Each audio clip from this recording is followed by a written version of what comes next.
On Mother's Day, my daughter bought her mother-in-law a $2,000 spa day and gave me a $12 gas station gift card. A week later, she called me 19 times begging, "Mom, please don't do this." But it was too late. Before we continue, please subscribe to the channel and let us know where you are listening in the comments. "Mom, here's your gift." Sarah's voice cut through the Mother's Day afternoon as she tossed a small white envelope across my coffee table with that casual indifference I'd grown to recognize over the years. I caught the envelope, my 7-to-5-year-old fingers trembling slightly as I opened it. Inside was a plastic gift card with a gas station logo. $12. The numbers seemed to mock me as I stared at them, trying to process what had just happened. "Very thoughtful, sweetheart," I managed, forcing the smile that had become second nature after decades of swallowing disappointment. "This is—" "Oh, but wait," Sarah interrupted, her voice suddenly bubbling with genuine excitement. "I haven't given Helen her gift yet." She turned toward David's mother, who sat in my favorite armchair like she owned it, and reached for an elegant gift bag that had been placed carefully on my side table. The bag itself probably cost more than my weekly grocery budget. The tissue paper crinkled with that expensive sound as Sarah pulled out a leather folder. Helen straightened in her chair, her perfectly manicured hands clasped together in anticipation. At 68, she had the kind of polished elegance that came from never worrying about money, never having to choose between medication and groceries, never having to make a dollar stretch until it screamed. "These," Sarah announced, opening the folder with ceremony, "are for a full weekend at Serenity Springs Spa Resort. 2 nights, all meals included, every treatment they offer." Her voice carried the kind of warmth I hadn't heard directed at me in years. "You deserve to be pampered after everything you've done for our family." $2,000. The amount hit me like a physical blow, though I kept my expression neutral. I watched as Helen pressed her hand to her chest, tears gathering in her eyes. "Oh, Sarah, darling. This must have cost a fortune." "You're worth every penny," Sarah replied, leaning over to embrace Helen with the kind of tenderness that made my chest ache. They held each other like they were the ones connected by blood, like Helen was the one who had spent 36 hours in labor, who had walked the floors at midnight with colicky babies, who had sacrificed dreams and sleep and sanity for this ungrateful child. I sat there holding my $12 gas card, watching my daughter shower affection on a woman who had entered her life 6 years ago, while the woman who had raised her became an afterthought worthy of pocket change. It wasn't about the money. I needed them to understand that, though the words would never leave my lips. It wasn't about the dollar amount printed on that plastic card. It was about what it meant. The gas card said, "You're useful when we need something." A quick stop for errands. A solution to a practical problem. The spa weekend said, "You're treasured. Your family. You deserve luxury and love and someone taking care of you for once." "This is so generous, Sarah," Helen gushed, examining the spa brochure with delight. "Look at these treatment rooms. And the couple's massage suite where you and David went last year." My daughter beamed like she'd just cured cancer. "I wanted you to experience the same relaxation David and I had. You work so hard taking care of everyone else." Helen worked part-time at a boutique, selling overpriced handbags to women who had more money than sense. I had worked 43 years as a public school teacher, staying late every night to grade papers, spending my own meager salary on supplies for children whose parents couldn't afford them, coming home exhausted to cook dinner and help Sarah with homework. But Helen was the one who worked so hard taking care of everyone else. "I'll take Friday off to drive you there myself," Sarah continued. "I want to make sure you get settled in properly." She took the day off. For Helen. I couldn't remember the last time Sarah had taken time off work for me. When I'd had chest pains last winter and ended up in the emergency room, she'd visited for exactly 4 to 7 minutes after her shift ended, checking her phone the entire time. "Thank you for dinner, Mom," Sarah said later as they prepared to leave, giving me the kind of obligatory hug you'd give a distant relative at a funeral. It was great, as always. Great, as always. Like I was a reliable restaurant she occasionally visited out of habit. I watched from my front window as David helped Helen into their car with the kind of attentive care I hadn't seen directed toward me in years. Sarah waved absently from the driver's seat, but her attention was already on Helen, adjusting the air conditioning and asking about her comfort. The car disappeared down my quiet street, taking with it the daughter I'd raised and the family I thought I'd built. I stood alone in my house, holding a $12 gas station gift card, and for the first time in decades, I allowed myself to feel the full weight of being invisible to the child I'd given everything for. But I had no idea that in exactly 7 days, my phone would ring 19 times. That Sarah's voice would crack with desperation as she pleaded, "Mom, please don't do this." I had no idea that by then, it would already be far too late. The gas card sat on my kitchen counter for 3 days, a constant reminder of where I stood in my daughter's priorities. $12. Not even enough to fill half my tank. But this wasn't the first time. Oh no, this was just the latest chapter in a story that had been writing itself for years. Last Christmas, I'd spent weeks knitting Helen a cashmere scarf in her favorite shade of blue. My arthritic fingers had ached with every stitch, but I'd persevered because that's what you do for family. Sarah had barely glanced at it before tossing it under the tree with a distracted "Thanks, Mom." But Helen's gift? A diamond tennis bracelet that Sarah had spent hours selecting, visiting 3 different jewelry stores to find the perfect one. The way my daughter's face lit up when Helen opened that box, the way she hung on every word of Helen's grateful tears, it was like watching a daughter celebrate her mother. Except Helen wasn't her mother. I was. For Sarah's birthday 3 months ago, I'd given her a photo album I'd spent days creating, filled with pictures from her childhood, her wedding, moments we'd shared. She'd flipped through it quickly, said, "This is sweet, Mom," and set it aside to focus on Helen's gift, a weekend getaway to Napa Valley that cost more than my monthly Social Security check. The pattern was always the same. My gifts were afterthoughts, obligations to be endured. Helen's were celebrations, investments in a relationship that Sarah valued more than the one that had created her. I tried to tell myself it was natural. Helen was new, exciting. I was familiar, taken for granted the way comfortable old shoes are taken for granted. But comfortable old shoes don't have feelings. They don't lie awake at night wondering where they went wrong. The phone calls were another reminder of where I ranked. Sarah called me when her car broke down and she needed a ride. When little Emma needed a babysitter and their regular one was sick. When money was tight before payday and could I spot them $100. But when Sarah wanted to share good news, when she needed emotional support, when she just wanted to talk. Those calls went to Helen. Helen understands the pressures of marriage. Sarah had explained once when I'd asked why she never confided in me anymore. She's been where I am. As if 4 to 7 years of marriage had taught me nothing. As if raising a child while working full-time and supporting a husband through 2 job losses hadn't prepared me to understand pressure. Thursday afternoon, I was watering my small garden when Mrs. Peterson from next door waved me over to the fence. "How was your Mother's Day, dear?" she asked with genuine interest. I almost told her the truth. Almost said that my daughter had given her mother-in-law a $2,000 spa weekend and me a $12 gas card. Almost explained that I felt like a stranger in my own child's life. Instead, I smiled. It was lovely. Sarah's very thoughtful. Mrs. Peterson nodded approvingly. "You raised such a wonderful daughter. My own kids barely remember I exist unless they need something." Her words hit closer to home than she could have known. I excused myself and went back inside, but her comment echoed in my mind. At least her children called when they needed something. Sarah only called when she needed money or free labor.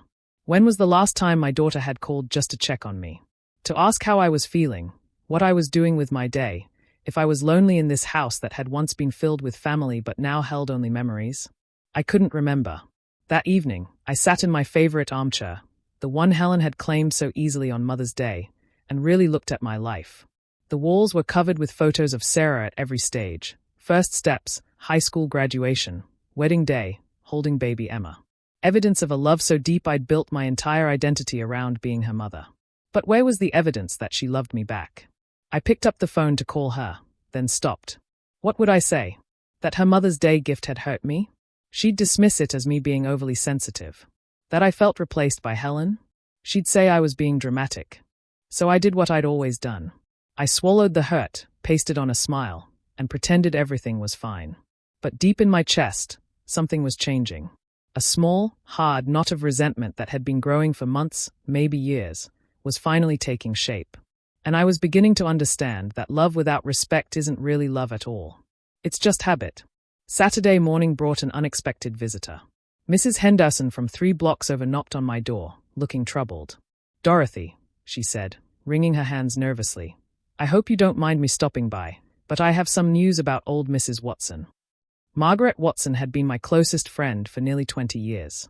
We'd had coffee every Tuesday morning, shared our grandchildren's photos, complained about our aching joints and ungrateful families. She'd died peacefully in her sleep just last month at 8 or 9. What about Margaret? I asked, inviting Mrs. Henderson inside. Well, she hesitated, glancing around my living room as if making sure we were alone. Her lawyer contacted me yesterday. Apparently, Margaret left you something in her will. My coffee cup stopped halfway to my lips. Left me something, but we weren't family.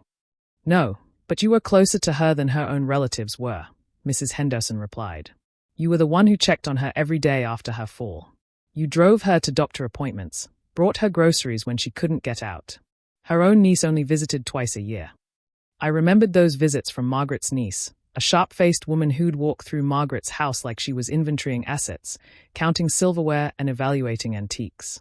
She'd stay exactly 1 hour, never longer. What did she leave me? I asked quietly. Mrs. Henderson pulled an envelope from her purse. The lawyer asked me to give you this. He'll be calling you Monday to discuss the details. My hands shook as I opened the letter. Margaret's familiar handwriting, though shakier than usual, filled the page.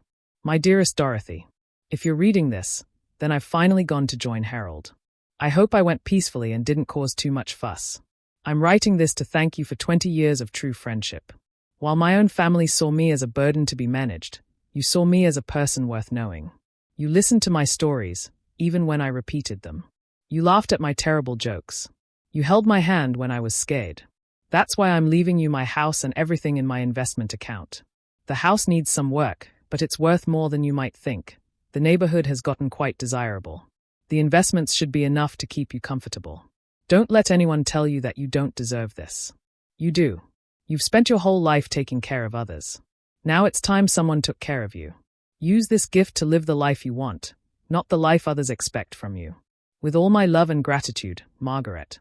I read the letter 3 times before the words sank in. Margaret's house, the beautiful Victorian with the wraparound porch and the garden I'd admired for decades. Her investment account that she'd mentioned was doing quite well. Mrs. Henderson was watching me with curious eyes. Good news, I hope. I folded the letter carefully, my mind racing. Yes, I said quietly. Very good news. After she left, I sat alone with the letter in my hands, feeling something I hadn't experienced in years, hope. And for the first time since Mother's Day, I smiled a real smile. Margaret had seen my worth when my own daughter couldn't. A woman with no obligation to love me had valued me more than the child I'd sacrificed everything for. That realization should have made me sad. Instead, it filled me with something dangerous. Power. Monday morning, I sat in lawyer Marcus Webb's office, still trying to process what he was telling me. Margaret's house was worth $340,000. Her investment portfolio had grown to nearly $180,000. $500,000 dropped into my lap like a gift from heaven. Mrs. Watson was very specific about her wishes, Mr. Webb explained, sliding documents across his mahogany desk. She wanted you to understand that this inheritance comes with no strings attached. You're free to do whatever you wish with it. I signed papers with hands that barely trembled, my teacher's training keeping me composed even as my heart raced. When I walked out of that office, I was no longer Dorothy Miller, retired teacher living on Social Security. I was Dorothy Miller, woman of means. And I told no one. Not Sarah, who called that afternoon asking if I could babysit Emma while she took Helen shopping for new clothes. Not David, who waved absently when he dropped Emma off, already on his phone discussing some business deal. Not even Emma herself, though at 7 years old, she was the only family member who still looked at me with unconditional love. For 2 weeks, I kept my secret. I went through the motions of my small life, grocery shopping with coupons, eating dinner alone, watching game shows while the house grew dark around me. But inside, I was changing. Planning. The calls from Sarah continued their predictable pattern. Could I watch Emma this weekend? Could I help with their mortgage payment this month? David's business was slow, and they were behind on bills. Of course, sweetheart, I said, like I always did. Whatever you need. But this time was different. This time, I was studying her. Listening not just to what she asked for, but how she asked. The entitlement in her voice. The assumption that I would always say yes, always be available, always put her needs before my own. Thanks, Mom. You're a lifesaver, she'd say, then hang up without asking how I was, what I was doing, if I needed anything. It was during the 3rd week after the inheritance that everything shifted. I was at the grocery store, carefully comparing prices like I'd done for decades, when I overheard a conversation at the pharmacy counter. Mrs. Chen from church was picking up her prescription, talking to the pharmacist about her daughter. "She's so good to me," Mrs. Chen was saying. "Takes me to lunch every Friday, calls me every morning to make sure I'm okay. Last month she surprised me with a weekend trip to see the fall leaves. I don't know what I did to deserve such a thoughtful child." I stood there holding a box of generic cereal, listening to this woman describe the kind of relationship I'd always dreamed of having with Sarah.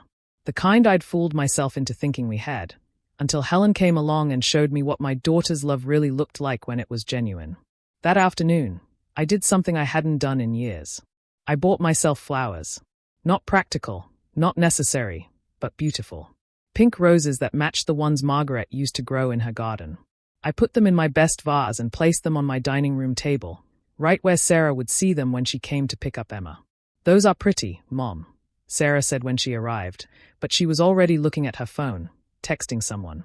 "Probably Helen." "I bought them for myself," I said. Sarah glanced up, surprised. "For yourself? What's the occasion?" "Do I need an occasion to buy myself something beautiful?" She looked at me strangely, like I'd said something in a foreign language. "I guess not." "That's nice, Mom." But she'd already dismissed it, her attention back on her phone. Another text from Helen, no doubt. Another plan that didn't include me. That night, after they left, I sat looking at those roses and made a decision. I called Mr. Webb. "I'd like to set up some college funds," I told him.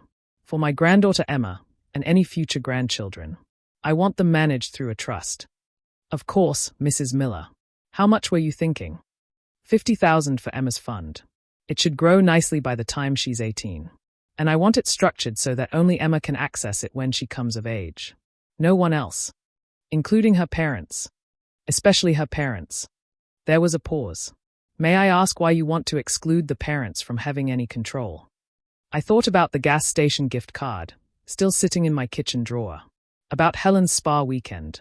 About 20 years of being taken for granted while my daughter lavished attention on everyone except the woman who raised her. "Because I want to make sure the money goes where it's intended," I said simply. "For Emma's education, not for anyone else's convenience." The next morning, I did something else I'd never done before. I went house hunting.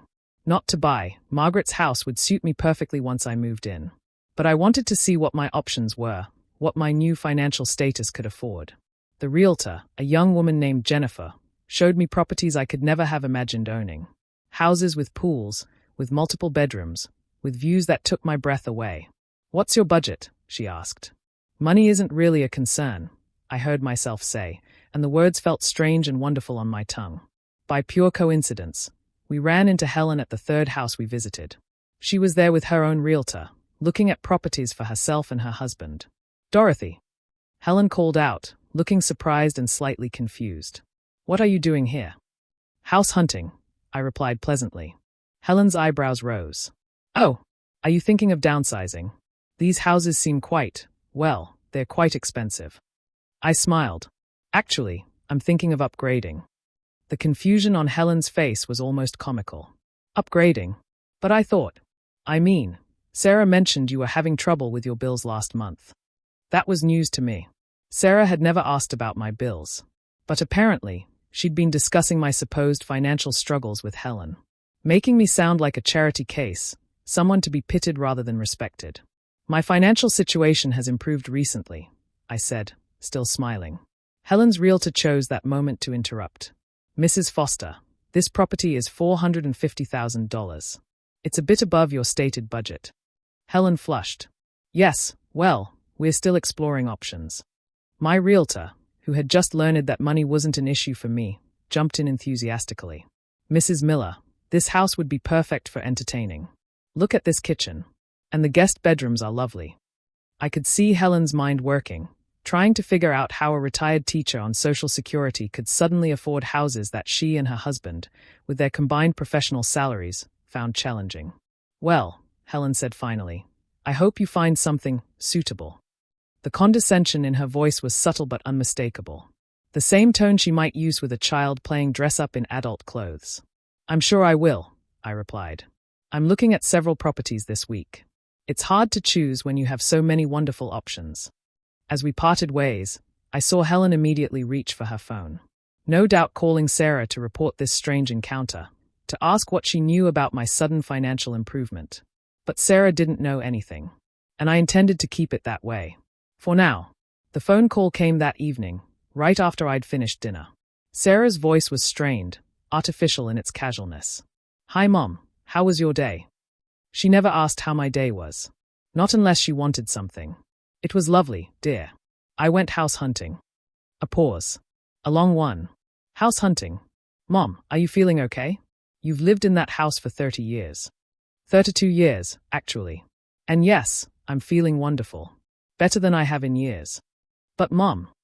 Sarah's voice took on that patient tone she used when she thought I was being unreasonable. "You can't afford to move. Remember last month when you said money was tight?" I frowned. "I never said money was tight, Sarah." "Well, not in so many words, but when David and I needed help with the mortgage, you mentioned how expensive everything was getting." "Ow." Because I'd given them money, she'd assumed I was struggling. Because I lived modestly, she'd decided I was poor. It had never occurred to her that I might choose to live simply, or that I might have resources she didn't know about. "My financial situation has changed recently," I said, using the same words I'd used with Helen. "Changed how?" The demand in her voice was unmistakable. Not concern for my well-being, but irritation that I might be keeping something from her. Information she felt entitled to have. "A friend left me something in her will," I said carefully. "Left you what?" "Mom, you need to be careful. Sometimes these inheritance scams." "It's not a scam, Sarah. It's quite real, and quite substantial." Another pause. I could practically hear the gears turning in her head. "How substantial?" There it was. Not "I'm so happy for you, Mom," or "what a wonderful surprise," or "your friend must have really cared about you." Just the immediate, grasping question about money. Substantial enough that I don't need to worry about bills anymore. "Mom, I think I should come over. We need to talk about this. You could be taken advantage of, Anne." "I'm perfectly capable of handling my own affairs, Sarah. I managed my finances for 7 to 5 years before you were born." "That's not what I meant." But her voice said otherwise. "I just think families should stick together, help each other make important decisions. Families should stick together." Rich, coming from a daughter who spent more on her mother-in-law's spa day than she'd spent on me in the past 5 years combined. "I've already made my important decisions," I said. "But thank you for your concern." I hung up before she could respond, my heart pounding with a mixture of fear and exhilaration. I'd never hung up on my daughter before. Never asserted myself so clearly. It felt terrifying. It felt magnificent. 20 minutes later, my phone rang again.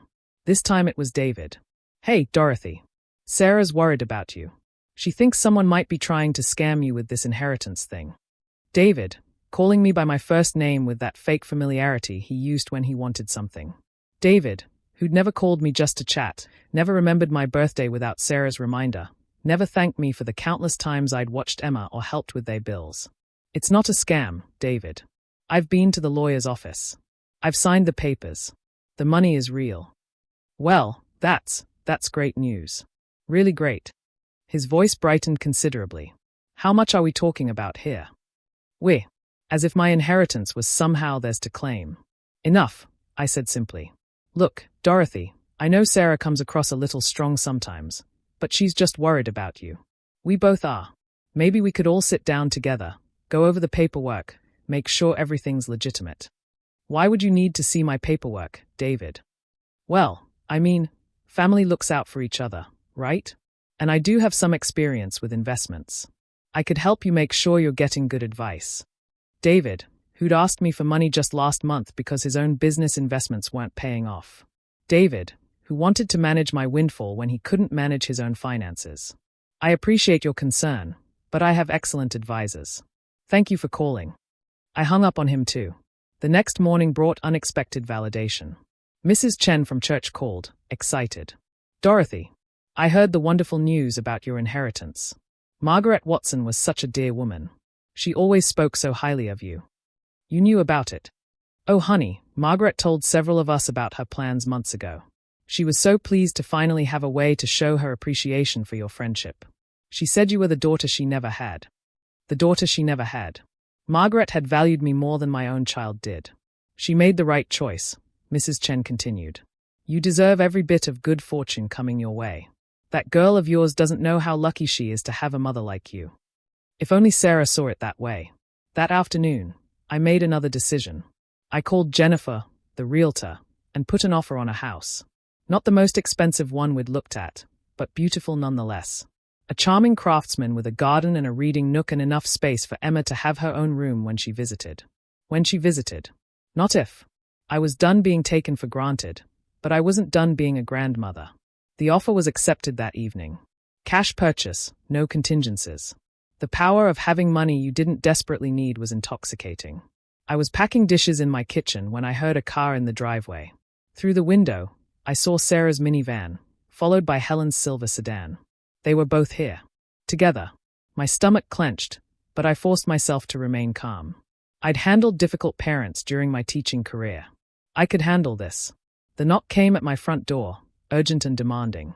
Mum, it's Sarah. We need to talk.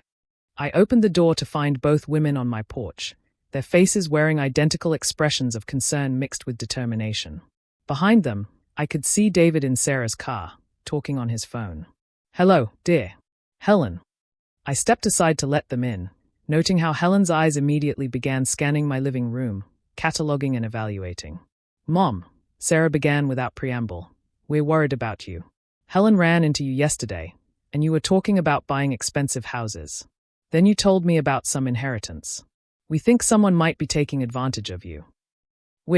They'd discussed me, analyzed my situation, decided I was incompetent. Two women who'd spent Mother's Day making it crystal clear where I ranked in their priorities were now presenting themselves as my protectors. I see, I said calmly. And what makes you think I'm being taken advantage of? Helen stepped forward, her voice dripping with false sympathy. Dorothy, dear, these inheritance scams are so common. They prey on lonely older people, promise them money that doesn't exist. Lonely older people. The casual cruelty of those words hit me like a slap. I'm not lonely, I said quietly. I have friends who value my company. I have activities I enjoy. I have a life that may not look exciting to you, but it's mine. Sarah exchanged a glance with Helen. Mom, that's not what Helen meant. We're just concerned that you might be making decisions too quickly. Maybe we should all go to this lawyer together, make sure everything's legitimate. Why? I asked. Because you don't trust my judgment. It's not about trust, Helen said, though her tone suggested otherwise. It's about being careful. At your age. At my age, I've made thousands of important decisions. I raised a child, managed a household, taught school for 4 decades. I think I can handle reviewing legal documents. But they weren't listening. They were exchanging looks, communicating in that way people do when they've already decided you're incompetent. Mom, Sarah said gently, using the voice she'd once used to calm Emma during tantrums. We just want to make sure you don't get hurt. If this money is real, that's wonderful. But we need to be smart about it. Smart about it. Smart about my money, which they'd already begun thinking of as theirs to manage. I looked at my daughter, really looked at her, and saw a stranger. Someone who could give a mother-in-law a $2,000 spa weekend and her own mother a $12 gas card. Someone who could stand in my living room and treat me like a confused child who needed supervision. The money is real, I said quietly. The inheritance is legitimate. And my decisions are mine to make. Of course they are, Helen said soothingly. But family should help each other make good choices. Family. This woman, who'd known my daughter for 6 years, was telling me about family, while my daughter nodded in agreement. That's when I realized something had shifted inside me. The hurt was still there, but it had transformed into something sharper. Something that wouldn't be dismissed or patronized or treated like a child's tantrum. Something that was about to change everything. You're right, I said suddenly, surprising them both. Family should help each other make good choices. Sarah's face brightened with relief. Exactly. So if we could just. Which is why I've already made some very good choices about my money, I continued. I've set up a college fund for Emma. $50,000, managed through a trust, accessible only to her when she turns 18. The silence that followed was deafening. Sarah's mouth opened and closed like a fish gasping for air. Helen's carefully composed expression cracked, revealing something hungry and calculating underneath. 50,000. Sarah whispered. That's very generous, Dorothy, Helen said carefully. But perhaps that money could be better used for Emma's immediate needs. Children are so expensive, and Sarah and David work so hard to provide for her. I almost laughed. Here was Helen, advocating that my granddaughter's college fund should go toward relieving her son's financial responsibilities. The audacity was breathtaking. Emma's immediate needs are being met just fine, I said. This money is for her future, her education, her opportunities. But Mom, Sarah found her voice, though it sounded strained. What if there are emergencies? What if Emma needs something before she turns 18? Medical bills, or... Then her parents will handle it, the way parents are supposed to. Sarah flinched as if I'd slapped her. That's not fair. You know we struggle sometimes. David's business has ups and downs. And yet you managed to find $2,000 for Helen's spa weekend. The words hung in the air like smoke from a fire. Sarah's face went pale, then flushed deep red. That was different. How? Helen works so hard, and she never asks for anything, Anne. And I do ask for things. Is that what you're saying? Sarah looked desperately at Helen, seeking support. Helen stepped forward, her voice taking on a patronizing tone that made my skin crawl. Dorothy, I think you're misunderstanding Sarah's generosity. That spa weekend was David's idea, really. He wanted to do something nice for me, and Sarah was sweet enough to help arrange it. With what money? Another silence. Finally, David's voice came from the doorway. He'd apparently finished his phone call and decided to join us. With our money, he said defensively. Sarah and I saved up for it. The same way you saved up for my gas station gift card. David had the grace to look uncomfortable. Look, Dorothy, we're all family here. We take care of each other. Do we? I asked quietly. Tell me, David, when was the last time you took care of me? We visit. We bring Emma over. You drop Emma off when you need babysitting. You visit when you need money. When have any of you ever asked what I need? Mom, that's not true, Sarah protested. We care about you. You care about what I can do for you. There's a difference. Helen cleared her throat. This is getting a bit heated. Perhaps we should all calm down and discuss this rationally. Dorothy, you're clearly upset about the Mother's Day gifts, but I'm sure Sarah didn't mean. Don't. My voice was sharper than I'd intended. Don't you dare tell me what my daughter meant. You've been in her life for 6 years. I've been in it for 38. Helen recoiled as if I'd struck her. I was only trying to help. You were trying to minimize my feelings. Just like you've been minimizing my place in this family since the day you arrived. Mom. Sarah looked horrified. Helen has been nothing but kind to you. Kind. I laughed, and it sounded bitter even to my own ears. Helen has been polite. There's a difference between kindness and politeness, Sarah, though apparently you can't tell the difference anymore. That's enough, David said firmly. You're being unfair to my mother. Your mother? I looked at him steadily. Yes, she is. And Sarah is mine. But somehow, your mother gets treated like precious family while I get treated like hired help. No one treats you like hired help, Sarah said, but her voice lacked conviction. Don't I? When you need a babysitter, who do you call? When you need money, who do you ask? When you want emotional support or celebration or genuine companionship, where do you go? Sarah's silence was answer enough. I walked to my kitchen and returned with something I'd been saving for weeks. The gas station gift card, still in its little white envelope.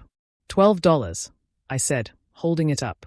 That's what 38 years of motherhood was worth to you on Mother's Day. $12 in gas money, so I could run errands for you more efficiently. Mom, you're being dramatic. It was just what? Just all you could afford. Because that same day, you spent $2,000 on Helen's spa weekend. You took a day off work to drive her there personally. You called it pampering she deserved after everything she's done for your family. I turned to Helen. Tell me, Helen, what exactly have you done for their family that I haven't done? Have you raised their child? Supported them through financial difficulties? Been available every time they needed help? Helen's mouth opened and closed, but no words came out. I didn't think so. I looked back at Sarah. But you found $2,000 to pamper her, and $12 to acknowledge me. And now that you know I have money of my own, suddenly you're concerned about my welfare. Suddenly you want to be involved in my decisions. That's not, Sarah started. It's exactly that. I folded the gift card carefully and put it in my pocket. And that's why Emma's college fund is structured the way it is. Because I want to make sure my money goes where it's actually needed, not where it's convenient for you. David stepped forward, his face flushed with anger. You can't just cut us out of decisions about our own daughter's future. I'm not cutting you out of anything. I'm ensuring that Emma has opportunities regardless of her parents' financial management skills. Our financial management is fine, he snapped. Is it? Then why do you ask me for money every few months? Why did you need help with your mortgage last month if your financial management is fine? Everyone needs help sometimes, Sarah said defensively. Yes, they do. But some people only offer help when it's convenient, and only ask for it when they are desperate. That's not family, Sarah. That's transaction. The room fell silent again. I could see them all processing what I'd said, trying to find arguments, trying to find ways to make me the villain in this story. But for the first time in years, I didn't care what they thought of me. I'd spent decades trying to earn their love and respect through service and sacrifice. All it had gotten me was a $12 gas card and the assumption that I was too incompetent to manage my own affairs. I think you should all leave now, I said quietly. Mom, please, Sarah's voice cracked. Don't do this. We can work this out. Do what? Treat myself with the same respect I've been asking from you for years. You're being unreasonable. Am I? Or am I finally being reasonable after years of accepting unreasonable treatment? They left reluctantly, with worried glances and whispered conversations I wasn't meant to hear. As their cars pulled out of my driveway, I felt something I hadn't experienced in decades. Peace. But I knew it wouldn't last. They'd be back, with new strategies and new arguments. They discovered I had money, and money changes everything. What they didn't know was that I'd already changed everything first. The next morning, I was up early, packing the last of my china when the phone started ringing. Sarah's name flashed on the caller ID. I let it go to voicemail. Then it rang again. And again. By noon, I'd received 7 calls from Sarah, 3 from David, and 2 from Helen. I listened to none of the voicemails. Instead, I continued packing, humming softly to myself as I wrapped my wedding china in newspaper. The doorbell rang at 1 o'clock. Through the peephole, I could see Emma standing on my porch, holding Sarah's hand. My heart clenched. They'd brought my granddaughter as ammunition. I opened the door, kneeling down to Emma's level. Hello, sweetheart. Grandma Dorothy. Mommy says you're moving to a new house. Emma's 7-year-old enthusiasm was genuine, untainted by her parents' manipulation. I am indeed. Would you like to see some pictures? I showed Emma photos of the new house on my phone, watching her eyes light up at the sight of the garden and the reading nook I'd already planned to fill with her favorite books. It's so pretty. Can I visit you there? Of course you can. In fact, there's a bedroom that I'm decorating just for you. Sarah cleared her throat. Mom, could we talk privately? I looked at my daughter, noting the dark circles under her eyes, the tension in her shoulders. She looked like she hadn't slept. Emma, would you like to help me pack some books? There's a whole box in the living room that needs organizing. Once Emma was occupied, Sarah and I stepped onto the front porch. Mom, I owe you an apology. I waited. Yesterday got out of hand. I was caught off guard by the inheritance news, and I handled it poorly. You handled it exactly as I expected you would. Sarah flinched. That's not fair. Isn't it? Sarah, in the 24 hours since you learned I might have money, you've called me more times than you did in the entire month before Mother's Day. That's not true. I pulled out my phone, scrolling through the call log. Would you like me to count? Her face crumpled. Mom, I know I haven't been the best daughter lately. I've been so focused on my own family, my own problems. But that doesn't mean I don't love you. Love isn't just a feeling, Sarah. It's a choice you make every day. It's shown through actions, through consideration, through treating someone like they matter. You do matter. Do I?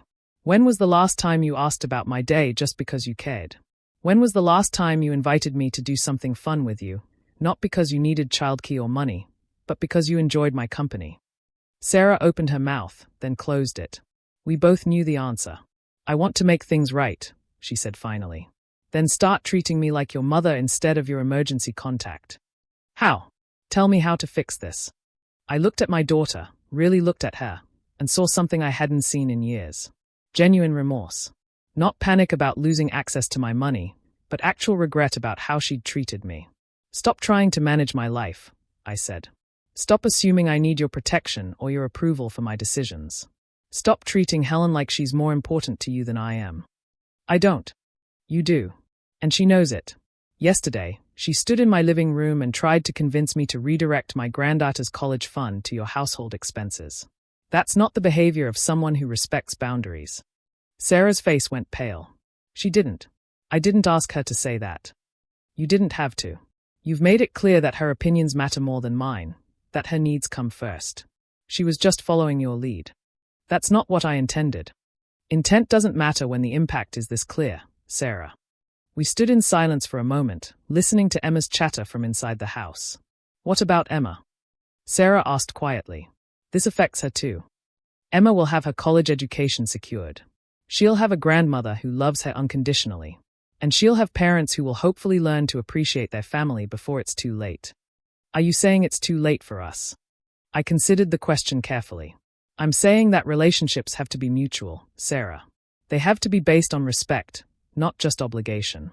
And I'm done accepting scraps of your attention while watching you give your best to everyone else. Sarah's eyes filled with tears. I never meant for you to feel like you were getting scraps. But I was. The gas station gift card was just the symbol, Sarah.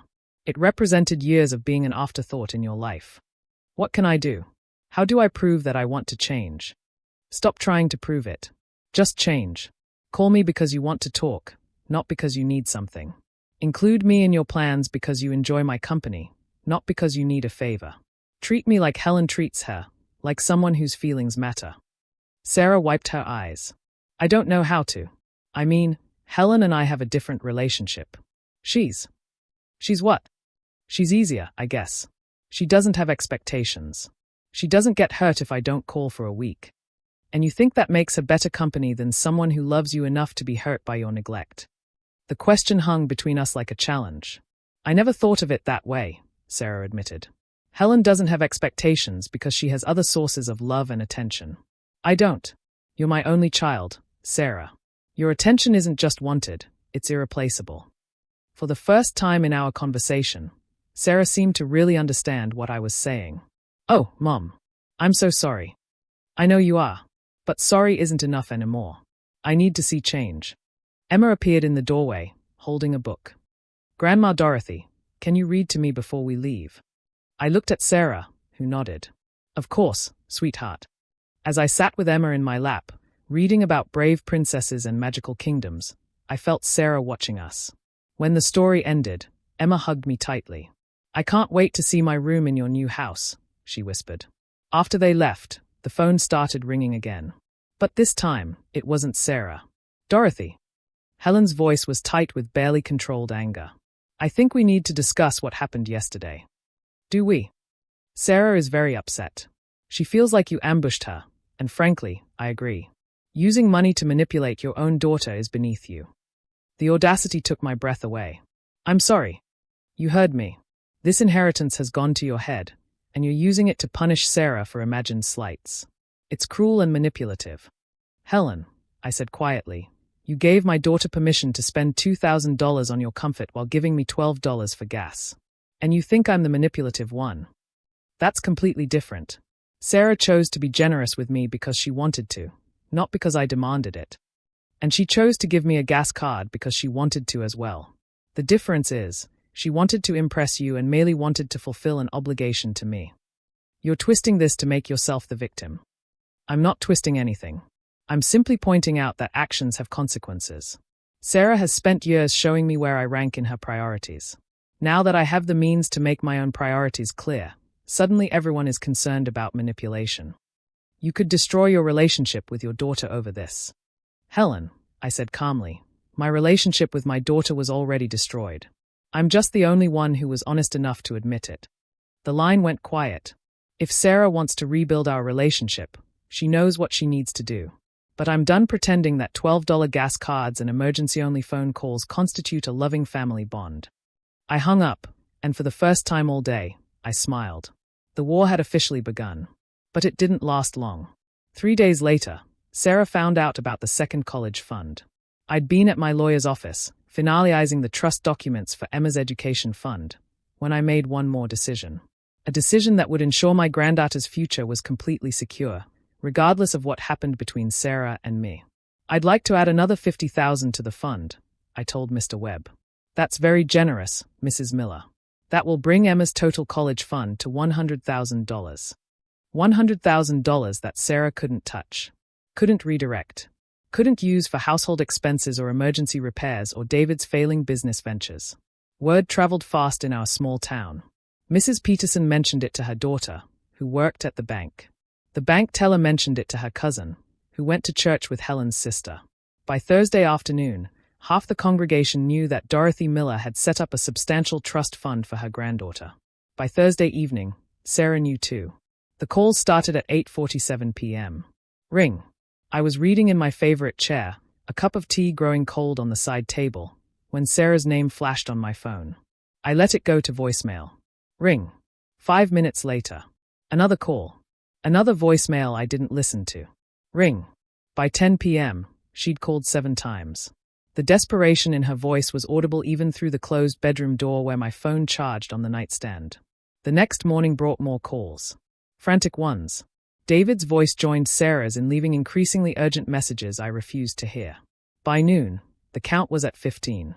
At 2 p.m., call number 19 came through just as I was watering the flowers on my new front porch. I'd moved into Margaret's house the day before, and the afternoon light streaming through the garden was perfect for reading. This time, I answered. Hello, Sarah. Mom. Her voice was raw, desperate. Mom, please don't do this. Don't do what? The college fund. $100,000. Mom, you can't just. Emma is our daughter. We should have a say in her future. You do have a say. You're her parents. You'll guide her choices, support her dreams, help her become the person she's meant to be. The money is just there to make sure she has options. But what if we need? What if you need what, Sarah? Silence. What if you need money? Is that what you were going to say? David's business is struggling. The mortgage is behind again. If you could just loan us. No. The word hung between us like a door slamming shut. Mom, please. We're family. Yes, we are. Which is why I'm ensuring Emma's future is secure regardless of your financial decisions. Which is why I'm not enabling your dependence on emergency bailouts from a woman you treat like hired help. I don't treat you like. Sarah, stop. Just stop. On Mother's Day, you gave me a $12 gas card after spending $2,000 on Helen's spa weekend. Yesterday, you called me 19 times because you found out I'd secured your daughter's college education. Do you see the pattern? That's not.